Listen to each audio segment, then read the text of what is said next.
Welcome to the Tech Egg. Don't get scrambled. Enjoy the video. In this video, I will explain how to make Gosht gravy. First, select fresh lamb or goat meat, about 1 kilogram, cut into 2-inch pieces. Next, finely chop 3 large onions and 2 ripe tomatoes. Don't forget 4 green chilies for a touch of heat.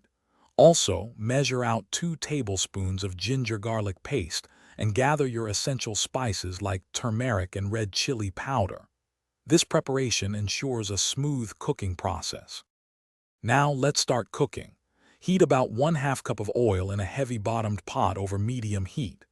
Add your finely chopped onions and sauté them patiently until they turn a beautiful golden brown.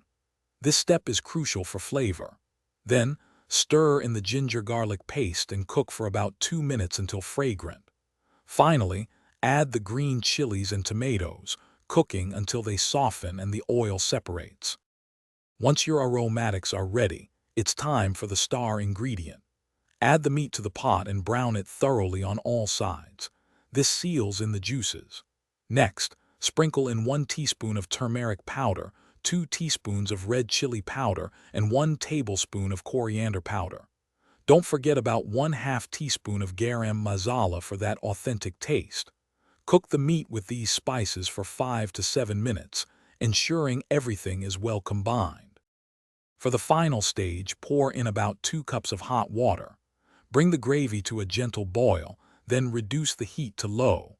Cover the pot tightly and let it simmer for 45 to 60 minutes, or until the meat is incredibly tender and falls off the bone.